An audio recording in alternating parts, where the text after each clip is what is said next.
malu gitu ya. Kita dengan tenang tawaf, kita tenang sa'i, kita tenang di Arafah. Saudara kita yang tidak terlalu jauh gitu ya, sedang menderita. Allahu Akbar. Apakah ada rasa enggak pol gitu ya? Karena ini masih ada kendala gitu saudara kita. Bukankah itu adalah satu tubuh? Persatuan Islam itu seperti satu tubuh kajasadil wahid. Fi tarahumihim wa tawatu'ihim wa tarahumihim. Ya. Idza istaqam minhum udwun tadalahu bisyahri wal humma. Ya. Apakah itu tidak dirasakan oleh kita?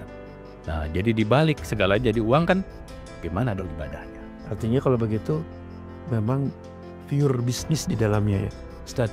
Boro-boro mau bisa bikin satu momen untuk misalkan kayak Arafah tadi ya, untuk membangkitkan umat Islam, tapi memang pelaksanaan dari tahun ke tahun itu pure bisnis, begitu Ustaz? Betul.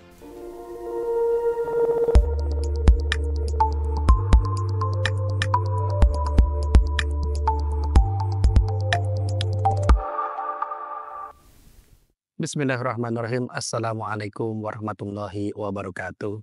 Alhamdulillahilladzi arsala rasulahu bil huda wa dinil haq liyudhhirahu 'ala dini kulli wa kafa billahi syahida. Asyhadu an la ilaha illallah wahdahu la syarikalah wa asyhadu anna Muhammadan 'abduhu wa rasuluhu alladzi la nabiyya ba'dah.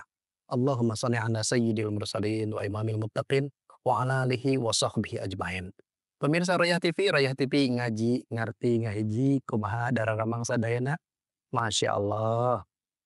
Mudah-mudahan pemirsa senantiasa diberikan kesehatan, ya, lalu juga keberkahan dan perlindungan dari Allah Subhanahu wa taala. Amin amin ya rabbal alamin.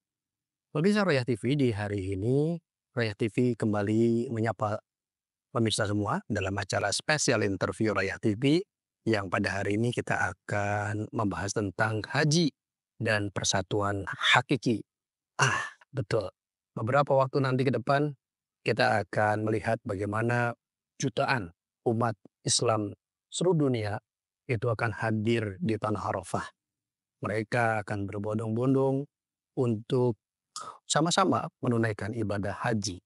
Termasuk juga di Indonesia yang kuotanya sekitar 221.000 orang hadir di sana. Luar biasa. Mereka berkumpul di sana, mereka bersama-sama bertalbiyah, mereka bersama-sama mengumandangkan berbagai pujian-pujian kepada Allah Subhanahu wa taala, dan mereka tunduk patuh dengan semua aturan-aturan haji yang ada di sana. Luar biasa. Dari orang-orang Asia, orang-orang Eropa, orang-orang Afrika hadir semua bersatu di sana. Menggunakan pakaian yang sama, menggunakan atribut yang sama, melakukan hal-hal yang sama, menyembah Allah yang sama, menghadap kiblat yang sama. Luar biasa. Namun pemirsa, tentunya kalau kita coba simak dari tahun ke tahun, peristiwa ini selalu terjadi, tapi bagaimana dengan impact atau dampak terhadap umat Islam? Apakah umat Islam semakin bersatu, ataukah umat Islam masih tersekat-sekat dalam batas-batas nasionalis? Oleh karena itu, maka pemirsa, kita akan bahas dalam pembahasan yang bertema haji dan persatuan hakiki ini bersama dengan Ustadz Ali Muslim. Oleh karena itu pemirsa, jangan kemana-mana, tetap di spesial interview Royah TV.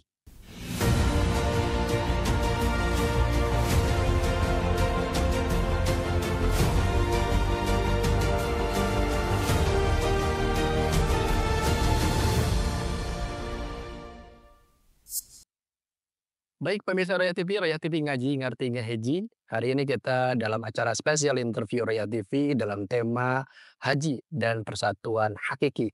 Bersama dengan Ustadz Ali Muslim, beliau adalah seorang ustadz yang juga seorang pendamping haji atau pembimbing haji, dan beliau selalu mendampingi haji dan umroh bagi jamaah yang ada di Indonesia. Sekarang juga beliau sebagai seorang penulis. Karena itu kita akan sama-sama membahasnya dengan beliau. Assalamualaikum Ustadz. Waalaikumsalam warahmatullahi wabarakatuh. Emang Alhamdulillah saya langsung natat. biasa dongkap di studio. Sama untuk sama-sama meningkatkan keilmuan kita. Masya Allah. Masih nulis-nulis? Alhamdulillah masih tumbuh, sudah jadi habit. Oke. Apa di Rubik apa ya namanya? Secangkir kopi hangat. Itu steak Pak ngopi atau apa? Secangkir Hangat. kopi hangat. Masya Allah. Di Facebook ya tadi? Di Facebook, di Telegram, dan juga di di platform yang lainnya ya, Oke. ada. Pemirsa Royal ini kalau mau cari tinggal searching aja ya? Iya, secangkir kopi hangat HM Ali Muslim. HM Ali Muslim? Iya. Masya Allah, silakan Indonesia. Baik, Ustaz, tahun ini tidak mendampingi haji? Oh, tidak. Lagi ini ya, bebas tugas? Iya, untuk keperluan yang lain juga ya. Ada pertanyaan kan, Ustaz dicatat sebagai pembimbing atau sebagai pendakwah ya? Nah. Saya nggak mau dicatat sebagai pembimbing. Oh gitu, kenapa Ustaz? Tentu dakwah itu lebih mulia daripada pembimbing. Masya Allah, luar biasa. Tapi hampir tiap setahun, dalam 1 tahun tuh berangkat umroh itu ya? Iya, sekarang hampir 50 kali pisah saya ke Tanah Suci. Masya Allah, umroh Berenang. luar biasa. Oke. Baik, nah ini menarik Ustaz, kita ngobrol tentang masalah haji dan umroh. Setiap tahun umat Islam khususnya di Indonesia melakukan ibadah haji. Yang Ustadz rasakan ya dari tahun ke tahun mendampingi jamaah haji di Indonesia, apa sih sebetulnya yang ada dalam benak mereka tuh tentang ibadah haji itu apa dah Ustaz? Oh ya, kita tahu bahwa haji itu adalah rukun Islam yang kelima ya. Bagaimana diawali dengan dengan syahadat, sholat, zakat, puasa, dan berikut dengan haji, itu terkungkung dalam pandangan ritual dan spiritual saya. Itu saya pandangannya itu adalah bagaimana bagaimana menjalankan ibadah tadi, ritual dan juga dari sisi pelayanan yang ada di sana. Tentu sisi pelayanan meningkat, tapi apakah ruhani dan juga impact tadi disampaikan asar kalau dalam bahasa Arabnya itu ada tidak, tentu itu sangat lemah ya. Bagaimana tidak ya, pandangan contohnya dalam sholat, bukankah dari sisi impact-nya itu adalah tanha 'anil fahsya'i wal munkar? Bukankah juga dari puasa itu dilatih untuk kita bisa meninggalkan hal yang haram? Dari zakat pengorbanan, dari syahadat saja bahwa Rasulullah ketika dia datang ke Baitullah dan dia melihat Ka'bah, "Engkau sungguh agung, engkau sungguh mulia, tapi sesungguhnya orang mukmin lebih mulia di sisi Allah daripada Ka'bah." Bagaimana itu semua punya dimensi eee, apa namanya, eee, tidak hanya ritual dan spiritual, tapi adalah dimensi politik dan juga ideologi. Artinya bahwa semangat untuk lebih menguatkan ideologi, semangat untuk lebih bagaimana kita mengurus segala hal, artinya itu ada politik, hampir tidak ada. Bahkan bisa jadi merasa bahwa dengan haji berarti sempurna, tinggal mati aja gitu ya. Udah selesai, udah beres aja gitu ya. Rukun Islam semua udah pakai dan kepakai semua. Jadi, naudzubillah kalau pandangan Anda mah masih syahadat, sholat, zakat, puasa, belum gitu ya. Di pandangan belum sempurna Anda. Wah, Nah gitu ya. Bahkan mungkin haji saya berapa kali, hanya udah berapa, naudzubillah kan. Sampai demikian, bahkan kalau sampai ada yang memanggil tidak ada hajinya nggak mau datang, nggak mau menoleh, kan naudzubillah. iya. Eee menjadi sangat menjadi sangat kerdil ya makna daripada haji. Padahal haji sendiri kan kalau di sana panggilannya semua haji. "Haji, ke mana? Hajah," kan gitu, walaupun kita sedang umroh. Gitu kan, haji atau hajah itu aja sih, askar itu ya hadiah, hajah, atau pedagang juga haji, hajah gitu aja ya. Paling panggilannya kalau di kita Asep, kalau di sana kan Muhammad, yuk Ibrahim. Kalau lebih kecil Ismail kan, Ismail, Ibrahim. Kalau ininya Fatimah, Aisyah kan gitu. Panggilan kalau kita Asep gitu ya, Aceng gitu ya, itu panggilan-panggilan yang memang biasa dipanggil. Jadi menjadi sangat kerdil, memandang kemewahan, memandang pelayanan, tidak sungguh sangat kurang aspek ruhani yang punya dampak bahwa betapa kita mengunjungi perjuangan Rasulullah dalam mengemban risalah, perjuangan para sahabat dalam mengemban risalah, tuh. Jadi ya kalau tidak ada dampak, kurang ada atau bahkan tidak ada dampaknya, wajar karena memang ya udah dibentuk demikian. Hanya aspek tadi melayani sebagai, ya mungkin kalau sebut pemilik hotel terlalu kasar gitu ya. Tour leader. Oh, tour leader. Sehingga pandangan orang menjadi wisata kan ya. Oh, ya haji itu wisata. Wisata ruhiyah. Wisata ruhiyah. Wisata rohani seperti kita berkunjung ke Masjid Kudus.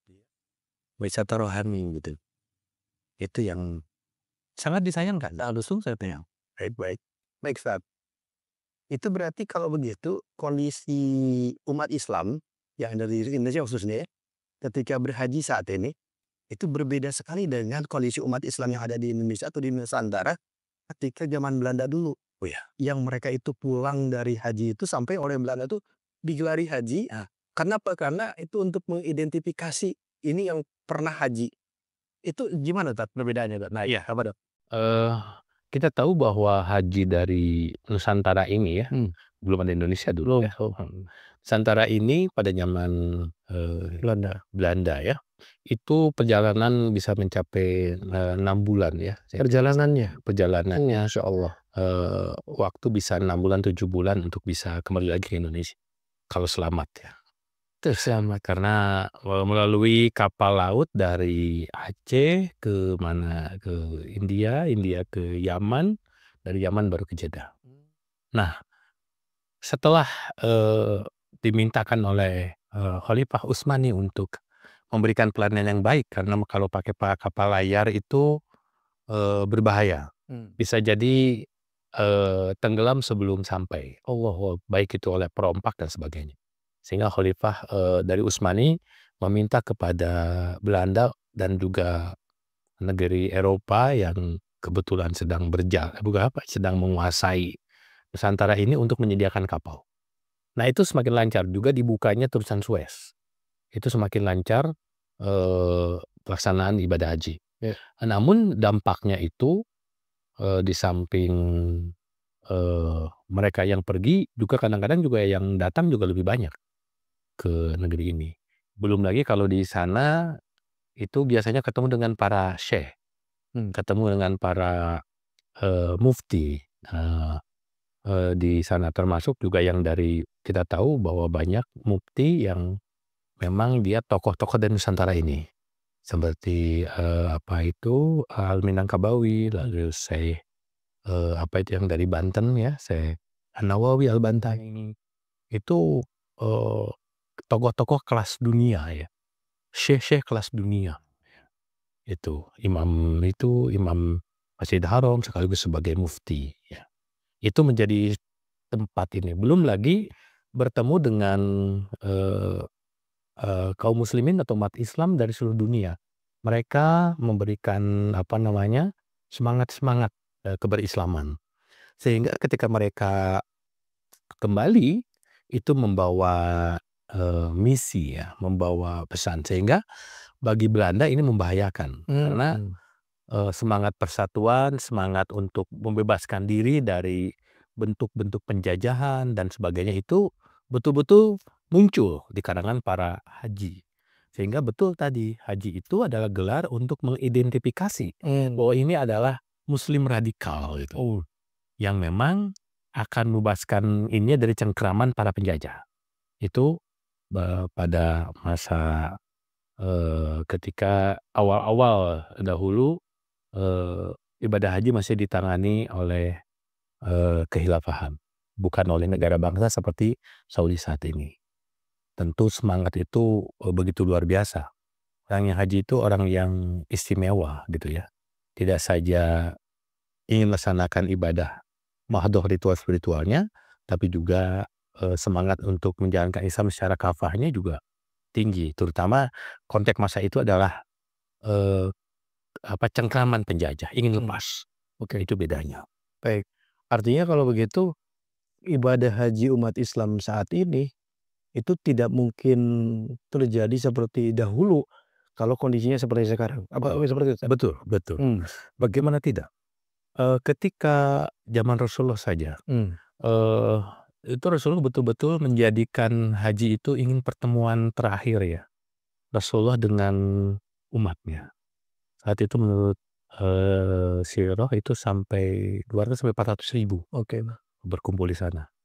Nah, betul-betul menjadikan muktamar umat Islam dan memberikan pesan-pesan yang sangat menggugah. Bagaimana pesannya, setidaknya ada 12 pesan yang Rasulullah sampaikan.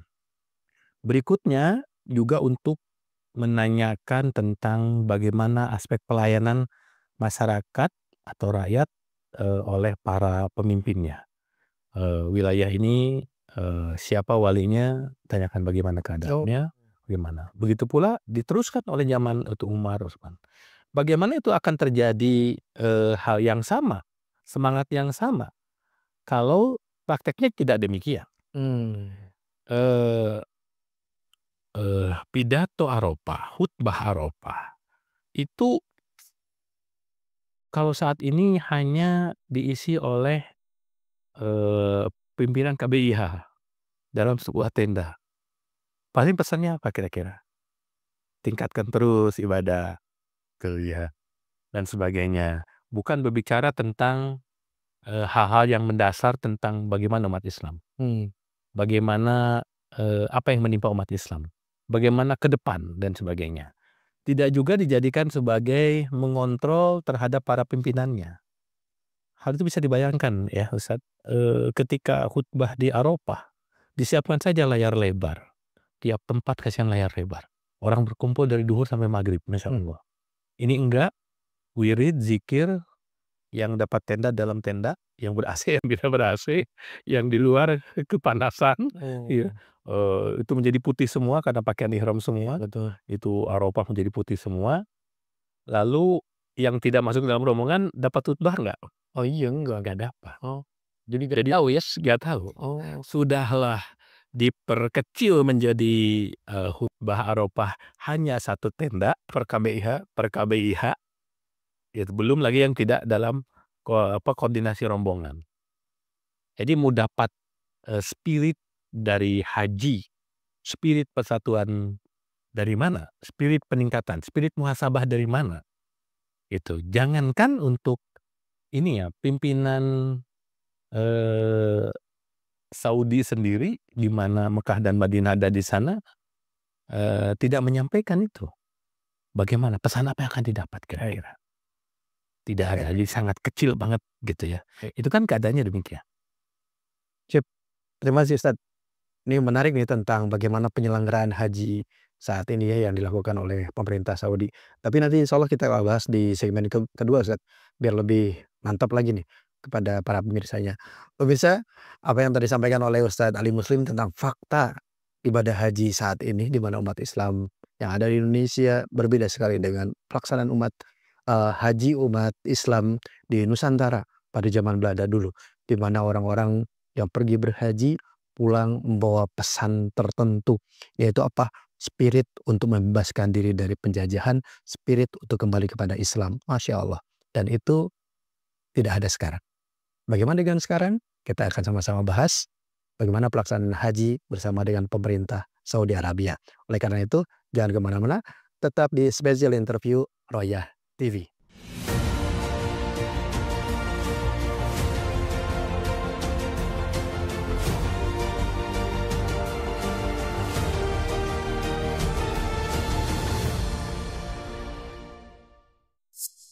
Baik pemirsa Royah TV ngaji ngerti ngahiji, masih di acara spesial interview Royah TV bersama dengan Ustadz Ali Muslim dengan tema ibadah haji dan persatuan hakiki.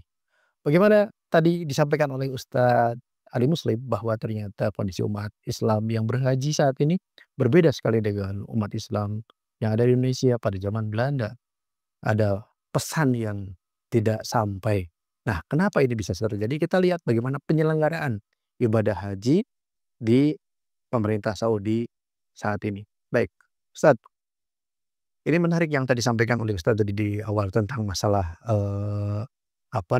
tentang masalah isi khutbah Arafah yang pada saat itu padahal sedang berkumpul umat Islam hampir sekitar rata-rata sekitar 2 jutaan ya, 2 juta umat berkumpul di Arafah.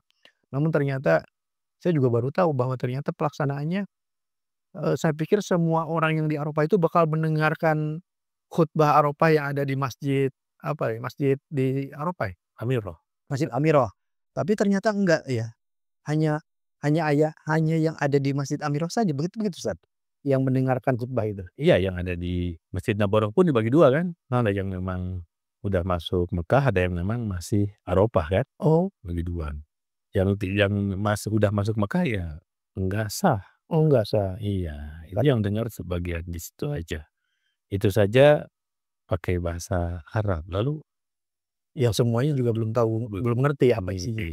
Oke, sementara yang di Padang Arafah yang lainnya, mereka tidak langsung mendengarkan? Tidak, Enggak? Oh ya Allah, oh gitu ya? iya. Baik. Ya Baik. tidak, ya walaupun ada pengeras suara gitu ya, tentu, bagi jamaah yang tidak ngerti dengan bahasa Arab tentu akan sulit. Oke. Jadi lebih kepada apa yang dibawakan oleh ustadz pembimbingnya, Mmm, itu saja. ya.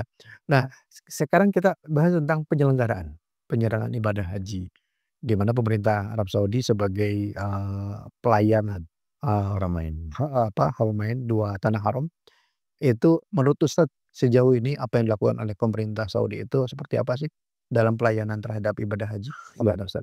tentu kita, begitu, eee respect ya, karena mereka meningkatkan terus ya, jas Mmm, bayar. Dari sisi, bagaimana kenyamanan sebagainya tentu.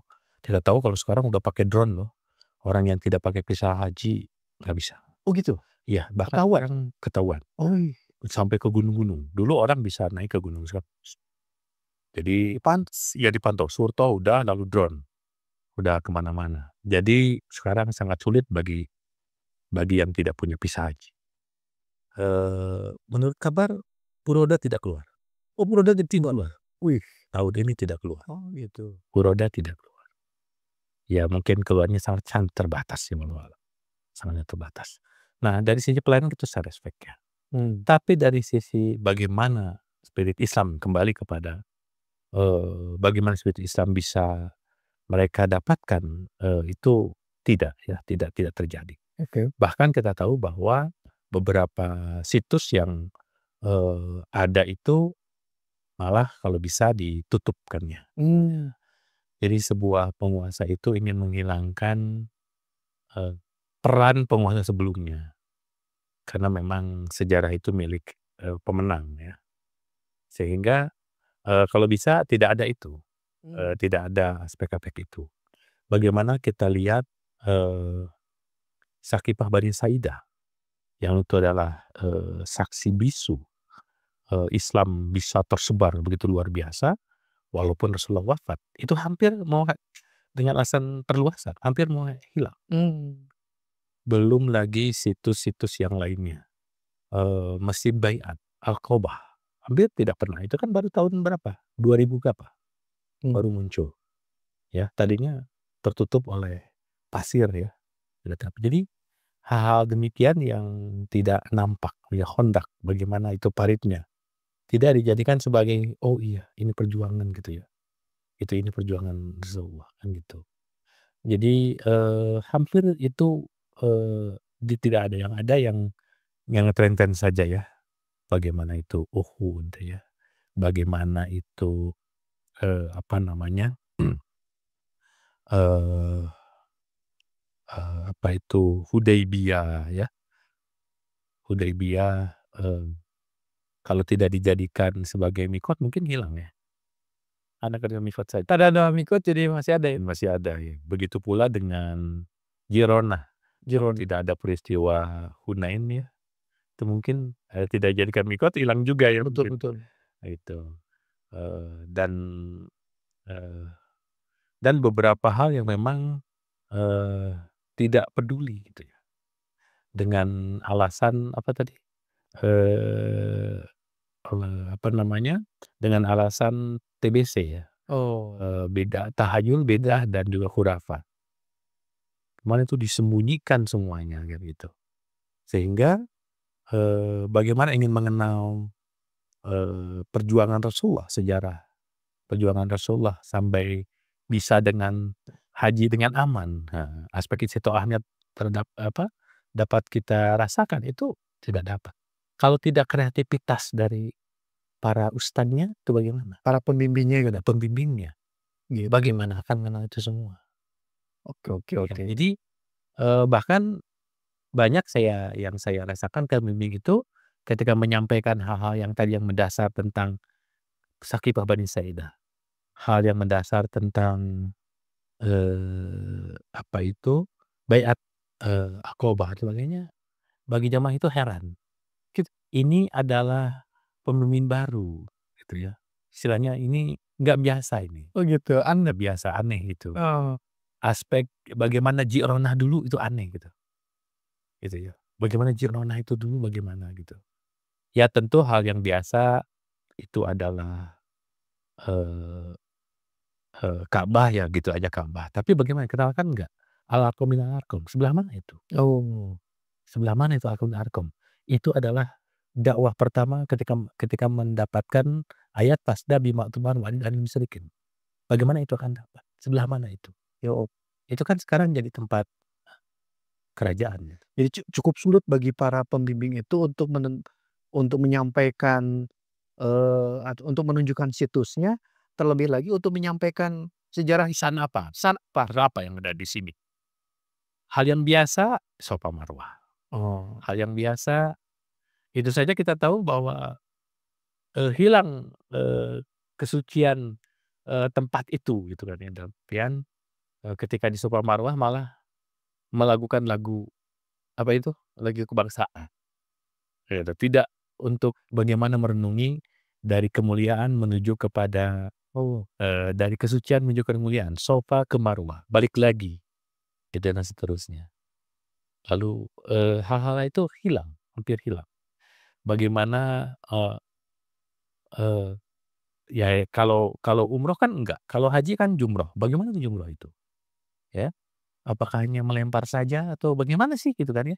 Itu jarang didapatkan, kita hanya mengandalkan kepada para pemimpin yang memang berani menyampaikan hal itu. oh, oke. Dan itu pun kadang-kadang diawasi kan gitu, kadang-kadang diawasi. Ada pengawasnya juga? Ada pengawasan, baik dari yang mengutusnya, dari lembaga travelnya bagaimana, "Ini ustadznya menyampaikan apa?"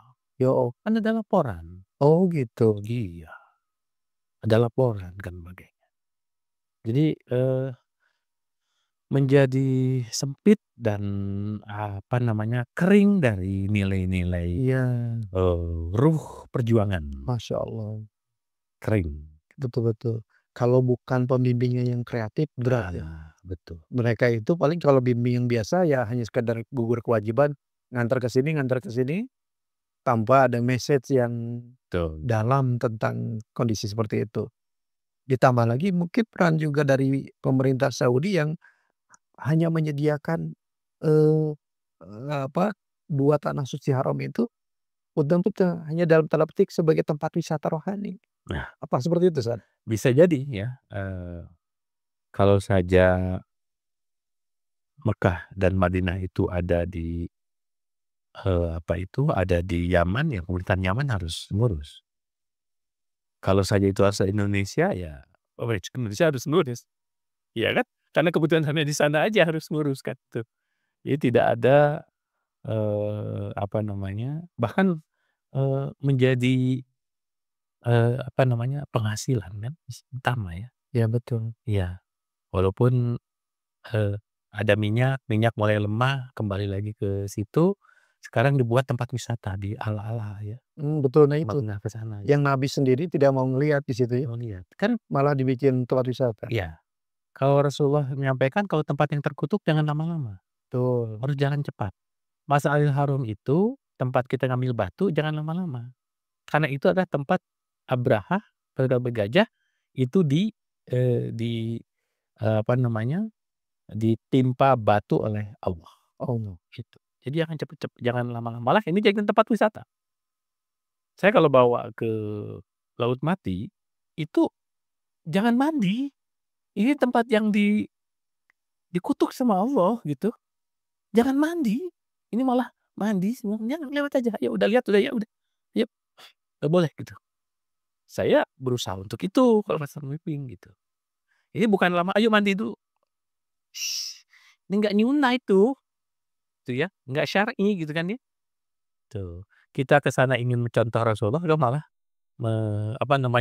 melawan apa yang disampaikan oleh Rasulullah. Bagaimana itu? Tuh, semangatnya akan dapat gitu ya. Jadi belum lagi dengan adanya tax, dengan adanya pajak. Sekarang udah 5%, 10%. Apa keluhan dari para pedagang? Apa tuh? Sekarang harga naik karena kita ada tax. Oh, Saya kan. Dulu tidak ada, sekarang khams, azar, dia bilang. Baik untuk dagangan ataupun juga hotel. Dan itu mahal-mahal sekarang. oh gitu. Iya. Jadi betul-betul dijadikan sebagai sumber penghasilan. Sumber penghasilan. Iya, itu yang ya apa namanya, dalam Al-Quran boleh, tapi jangan jadi menggantikan, itu tamu Allah gitu ya. Jangan menggantikan itu atuh, gitu ya. Dulu itu kan, diserahkan kepada orang-orang muasasah, jadi semacam yayasan yang memang dia tahu akan pahala pelayan daripada tamu Allah. Besar kali pahalanya, luar biasa. Sehingga aspek-aspek, pembiayaan hanyalah aspek untuk supaya apa? Supaya jalannya kan butuh. Uang bukan segalanya, tapi segalanya butuh uang kan, gitu. Dan bukan itu yang menjadi ini. Nah, jadi dibalik segalanya jadi uang kan, gimana dong ibadahnya? Ya. Artinya kalau begitu memang pure bisnis di dalamnya ya, Ustaz. Boro-boro mau bisa bikin satu momen untuk misalkan kayak Arafah tadi ya, untuk membangkitkan umat Islam, tapi memang pelaksanaan dari tahun ke tahun itu pure bisnis, begitu Ustaz? Betul. Sudah digariskan oleh Allah ya, bahwa dalam surat At-Taubah ayat 64 ya, bagaimana mereka merasa cukup ketika bisa memberikan air minum kepada tamu Allah, tamu Ka'bah, bisa melayani mereka dibanding dengan jihad fisabilillah, dibanding dengan dakwah dan jihad fisabilillah. At-Taubah sudah mengingatkan. Itu kembali kepada hal itu ya. Itulah aspek nazil daripada Al-Quran ya. Jadi mereka tidak mau hijrah. Mereka sudah cukup, saya sudah cukup. Ya jangan itu sudah menjadi penyakit. Saya sudah cukup dengan haji itu. Oh iya. Jadi penyakit. Saya sudah cukup dengan melayani ini. Sementara aspek yang lainnya nggak perlu. Adakah sahabat yang meninggal di Mekah dan Madinah? Sangat sedikit. Di mana meninggalnya? Mereka sangat cinta dengan Mekah dan Madinah, tapi bahwa dakwah dan jihad itu lebih daripada itu semua. Maka lihat Bilal meninggal di mana? Suriah. Belum lagi Sa'ad bin Abi Waqqas di mana? Konon di Cina. Sebagai di mana mereka meninggal. Bahkan ada sahabat yang saya belum tahu kepastiannya, yang meninggal di Barus ya, di Sumatera Barat ya, di Barus. Jadi hal itu harus selalu diingatkan, tidak cukup melayani, apalagi berorientasi pada bagaimana menghasilkan duit. Tidak memberikan spirit tentang Islam, tidak menjadi bagian daripada mengharumkan ataupun nilai kalimatillah. Itu tidak terjadi, gitu kan. Betul-betul harus diingatkan kembali. Masya Allah. Ini berarti relate atau nyambung dengan kondisi saat ini di mana pemerintah Saudi bisa dibilang cenderung abai dengan persoalan Palestina, begitu Ustaz? Betul sekali. Saya tidak tahu pastinya, tapi konon salah satu imam yang tadinya udah biasa itu diberhentikan karena berbicara tentang tentang solidaritas untuk Palestina. Masya Allah. Saya mendengar khutbah Jumat tentang Palestina pernah sekali Di Mekah? di Mekah, Atau di khutbah Jumat di Mekah. Oh. Itu tentang Palestina begitu bagus ya. Imam saya lupa imamnya siapa. Nah, jadi untuk ke sana itu tidak bisa serta-merta gitu ya. Bagaimana mereka memikirkan sendiri tentang Haramain itu, tidak melihat aspek bekas ataupun hikmah, insight yang mestinya dapat gitu ya, ketika melakukan ibadah haji. Tentu tidak bisa kalau sekedar untuk menunjukkan solidaritas saja tidak ada gitu ya. Mestinya ini adalah peluang untuk membangkitkan mereka. Ya ini kan dimulai nadirnya Mekah Madinah, Imam Sudes, kan saya tidak ngomongin keburukan ya, tapi bahwa hal itu sudah sangat jelas di depan mata kita bagaimana dia tidak mendorong orang untuk jihad. Bahkan cenderung katakan anti suku Palestina. Itu Imam Sudes. Nadir daripada Haramain, Makkah dan Madinah. Ya itu pasti menjadi sikap daripada kerajaan. Betul. Sikap daripada pemerintahan. Terlepas itu diucapkan karena takut hubud dunia, wallahu alam ya. Jadi jangankan ini digunakan untuk ini, imam masjid saja khutbah tidak. Ya. Padahal itu konsideril dan dekat. Saya merasa sedih ya ketemu dengan Syekh Jum'ah di Masjid Aqsa. Dia bercerita, terima kasih atas kedatangan antum ke sini.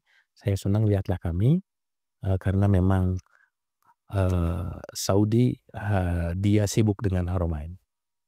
Lalu Uni Emirat Arab dia sibuk dengan gedung-gedung yang tinggi. Allahu Akbar. Lalu dia menyindir kita bahwa Indonesia sibuk dengan Freeport dan korupsi-korupsinya. Tidak pernah mikirin kami. Allahu Akbar. Jadi saya sangat sedih mendengar hal itu gitu ya. Ya Rob, jadi bergetar disampaikan begitu sama Syekh Jum'ah. Syekh Jum'ah salah satu imam Masjid Aqsa. Dia menyampaikan hal itu. Jadi mestinya ya ini dimanfaatkan dong untuk membangun solidaritas. Khutbahnya di Jumat ketika jamaah haji datang setidaknya menyampaikan itu. Ya syukur kalau di saat hukum Arafah, Masya Allah, luar biasa, tetap menjadi power yang luar biasa.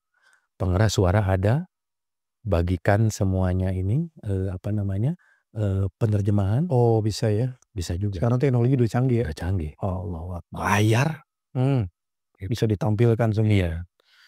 Allah. Kapan kita dapatkan itu kembali ya? Masya Allah, luar biasa. Dia sampaikan. Bahkan dia sampaikan bahwa la jawalu dunia akhwanun indallahi min qatala rajal minal muslimin. Hancurnya dunia ini itu tidak seberapa, lebih ringan dibanding dengan wafatnya seorang muslim yang terbunuh. Belum lagi hancurnya Ka'bah di sisi Allah itu lebih ringan daripada kematian yang menimpa kaum muslimin. Masya Allah. Gitu ya. Itu kan sudah ditunjukkan oleh Rasulullah. Ya, soliditas itu sudah ditunjukkan oleh Rasulullah. Pada zaman Rasulullah ketika di Madinah ada seorang muslim yang dia itu syahid oleh orang Yahudi Bani Qunayqa. Lalu bagaimana? Rasulullah menyampaikan, dasar keturunan babi kalian telah membunuh kita, kepung. 7 hari 7 malam dikepung. Bukan 7 hari 7 malam berpesta ria ya. 7 malam mengepung sampai kalian, saya tidak mau lihat kalian kecuali kalian tidak ada. Matahari terbit kalian sudah pergi. Dan apa yang dibawa ada, bawalah Anda. Kan? Dan surat Al-Hasyr. Begitu luar biasanya Rasulullah. Begitupun pada zaman Umar, Abu Bakar dan juga zaman-zaman selanjutnya. Hal itu tidak ada. Pada saat ini solidaritas itu tidak ada. Pada ini kesempatan, ini peluang. Betul. Iya, peluang. Baik, itu luar biasa, Ustaz. Terima kasih. Pemirsa Ria TV, luar biasa apa yang disampaikan oleh Ustadz Ali Muslim berkenaan dengan kondisi pelayanan ibadah haji saat ini. Di mana ternyata pemerintah Saudi berorientasi lebih kepada orientasi bisnis dalam hal pelayanan terhadap haji dan umroh. Bahkan mereka abai terhadap kondisi umat Islam yang ada di tetangganya, yaitu Palestina, yang tidak jauh dari Arab Saudi. Ini tentunya berdampak kepada impact atau berdampak kepada jemaah haji yang pulang dari sana. Ya, mereka tidak membawa spirit apa-apa, hanya kami sudah berhaji, kami sudah melaksanakan ibadah yang kelima, rukun yang kelima. Ya itulah, seperti itulah. Ya, sulit untuk diharapkan. Oleh karena itu kita akan sama-sama mendengarkan di segmen yang ketiga bagaimana ibadah haji yang nanti ketika khilafah ada. Seperti apa sih seharusnya ibadah haji itu? Kita akan sama-sama mendengarkan bersama Ustadz Ali Muslim. Oleh karena itu pemirsa, jangan kemana-mana, masih tetap di spesial interview Roya TV.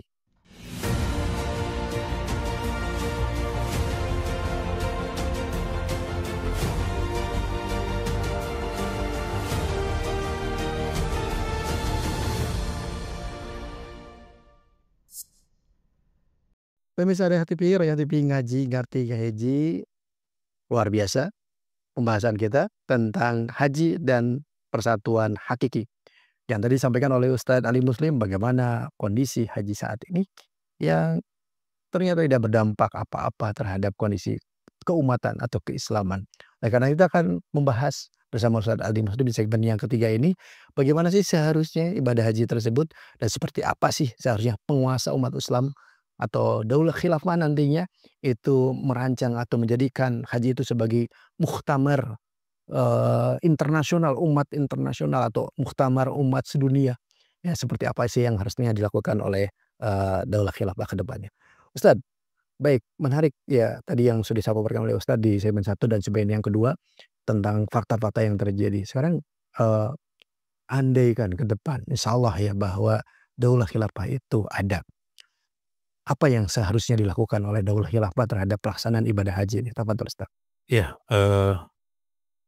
sebelumnya bahwa masjid yang terdekat, kubah-kubah yang terdekat dengan Ka'bah itu adalah kubah atau masjid Utsmani yang kuning-kuning itu.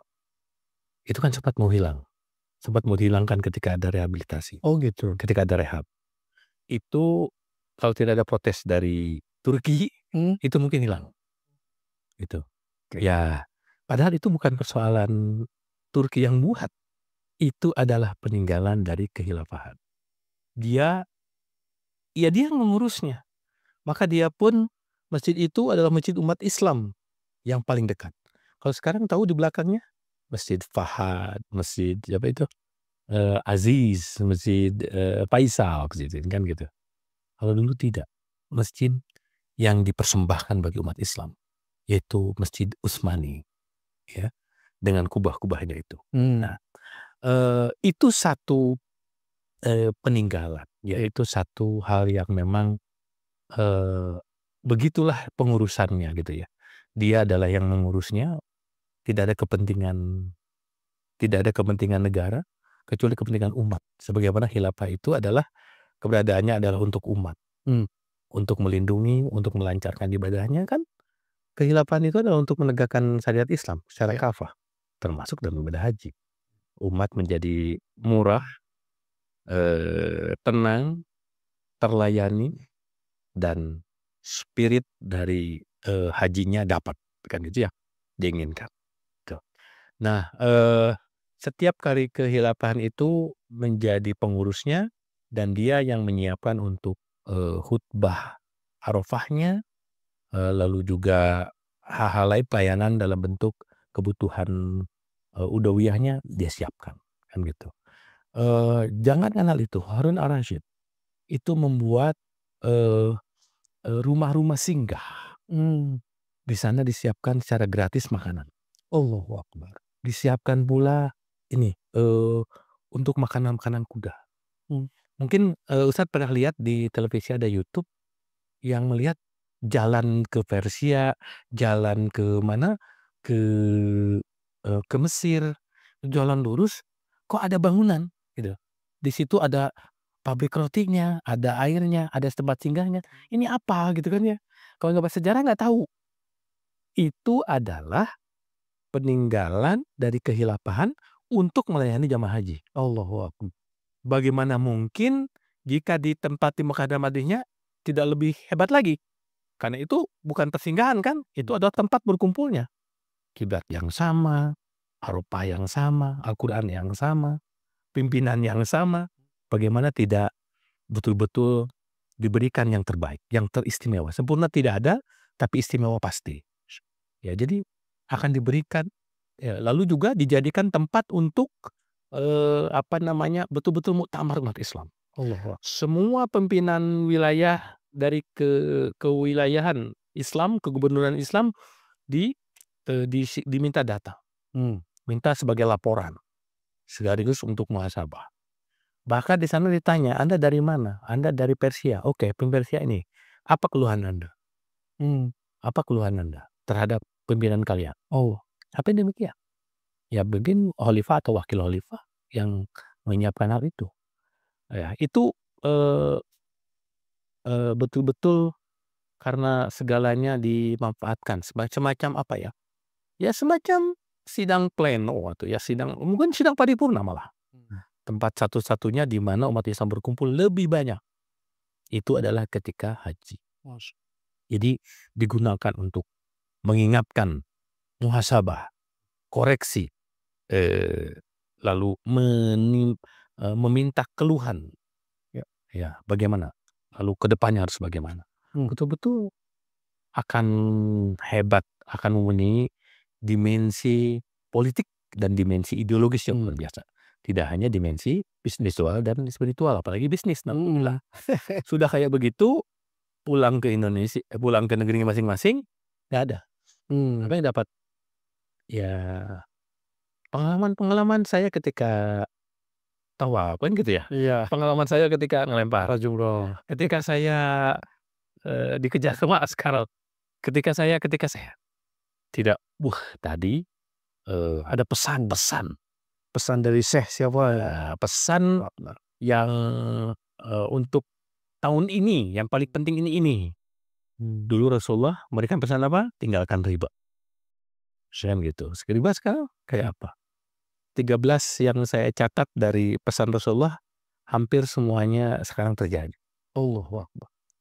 Pesan untuk kan Rasulullah, darah kalian, jiwa kalian, benda kalian itu selamat saat ini. Betul-betul dilindungi. Sekarang gimana?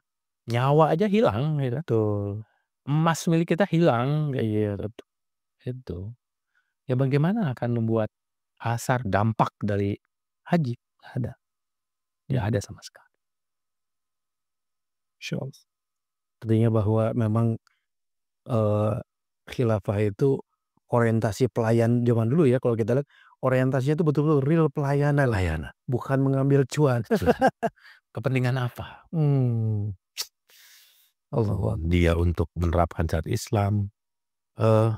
Khilafah itu menjamin bagaimana selamat di dunia dari kelaparan dan sebagainya, serta dari perenggutan atas nyawa yang tidak hak di dunia, dan juga memastikan dia masuk surga semua. Harus sekarang gimana? Untuk kelaparan sebagainya nggak jamin di akhirat, apalagi begitu. Jadi rugi berapa? 13. Rugi apa namanya itu? Rugi banget gitu loh. Betul. Artinya terakhir bahwa ternyata memang inilah dampak ketika ibadah haji tidak dikelola oleh daulah khilafah.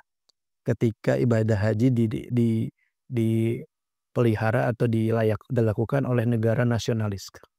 Sehingga kepentingannya itu betul-betul kepentingan nasionalis. Itu kerajaan loh. Kerajaan lah ya. Kepentingan kerajaan.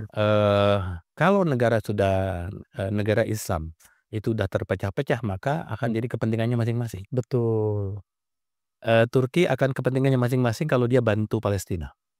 Mesir akan kepentingan masing-masing untuk bantu Palestina. Ya bagaimana? Mesir Islam, Palestina Islam, Gaza apalagi dia Muslim. Batasnya di mana? Di Rafah. Mesir Muslim, ini Muslim. Nggak bisa. Itu gimana itu ceritanya? Gara-gara dipisahkan. Gara-gara negara bangsa. Allah. Betapa kejamnya nasionalisme. Betapa kejamnya kaumiyah itu, nauzubillah gitu ya. Kalau kita berbatasan dengan Papua Nugini ya, wajar lah ya. Kita berbatasan dengan Australia umpamanya ya, wajar lah ya, sulit melewati gitu loh. Ini perbatasan antara Mesir yang Muslim, sama-sama Muslim, nggak bisa dibongkar. Itu gimana ceritanya? Queen Alia yang ada di Amman, Yordania Muslim, Palestina itu di Jericho, di situ Muslim. Kenapa nggak bisa ditembus? Muslim, oke. Suriah yang di perbatasan Suriah ke Palestina, kenapa nggak bisa ditembus? Allah. Apa? Apa coba? Wajar kalau dari laut karena batas laut, di situ ada ibu kota Israel itu. Apa namanya? Tel Aviv. Wajar kalau itu masuk. Kalau ini mana yang bukan dengan negara Islam? Mana yang bukan negara Islam? Nggak ada. Cuma laut aja. Allahu Akbar. Cuma laut tengah aja. Tapi kenapa nggak bisa tembus? Sesama muslim ternyata tidak bisa pisah gara-gara dibatasi Gara-gara dibatasi oleh itu. beda bendera, beda bangsa, Iya. mereka merasa beda ya. Jadi putus asalah dengan nasionalisme. Allahu Akbar. Mari kita sambut satu ummah, satu negara, satu daulah. Allah. Jadi putus asalah dengan nasionalisme nggak bisa menjawab. Baik. Terima kasih Ustaz. Luar biasa. Pemirsa, luar biasa yang disampaikan oleh Ustadz Ali Muslim bahwa ternyata memang ketika Daulah Khilafah itu menjadi pengurus atau pelayan ya Khadimu Haramain, itu akan berdampak berbeda ketika yang menjadikan atau yang jadi pelayannya itu adalah sebuah negara tersekat nasionalisme atau kerajaan pada saat ini seperti saat ini. Ya. Makanya wajar kalau misalkan mereka tidak mau membantu atau mereka tidak secara nyata membantu saudaranya yang teriak-teriak yang ada di Gaza sana walaupun mereka berkecukupan. Pemirsa, kita akan sama-sama mendengarkan closing statement dari Ustadz Ali Muslim. Ya, oleh karena itu tetap di spesial interview Roya TV.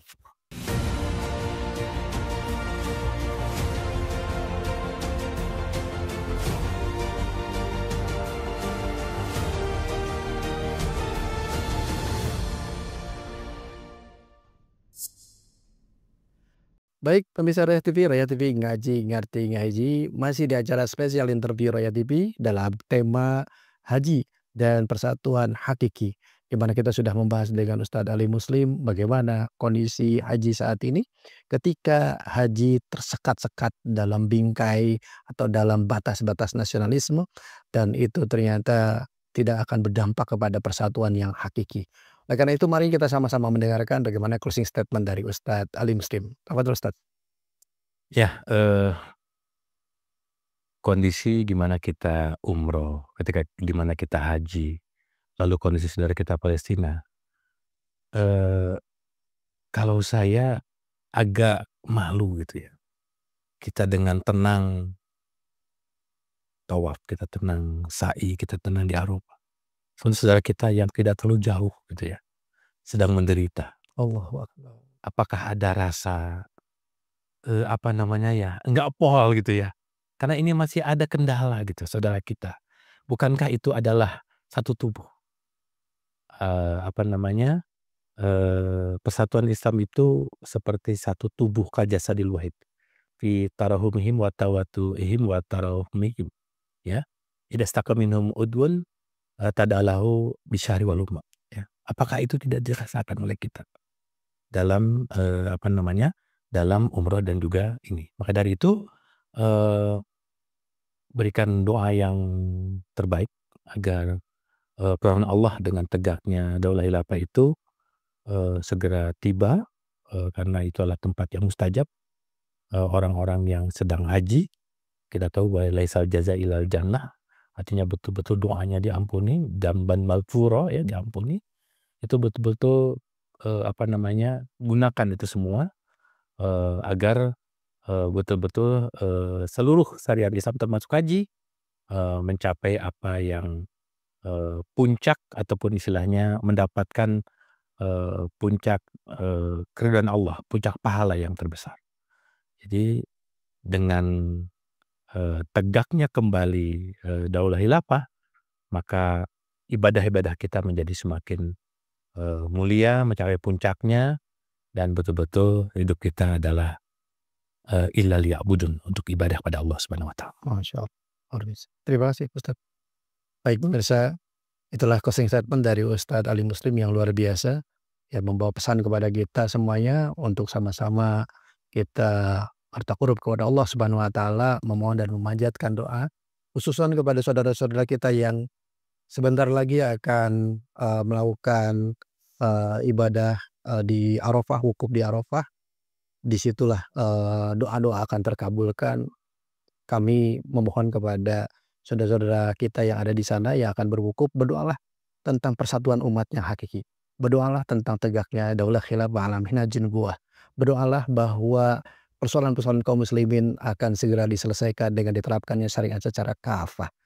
Yuk mari kita sama berdoa, kami pun di tanah air berdoa agar antum semuanya yang ada di Arafah senantiasa diberikan kesehatan, diberikan kelancaran, kemudahan dan kekhusyuan dalam ibadahnya dan kembali dalam keadaan haji yang mabrur. Amin amin ya rabbal alamin. Saya Ponsen Siti Prawito bersama dengan kerabat kerja Royal TV mohon undur diri, insya Allah kita akan bertemu lagi dalam acara spesial interview Royal TV yang akan datang. Kita tutup dengan doa kifaratul majelis. Subhanakallahumma bihamdika asyhadu an la ilaha illa anta astaghfiruka wa atubu ilaik. Bila taufiq wal hidayah, wassalamualaikum warahmatullahi wabarakatuh. Waalaikumsalam.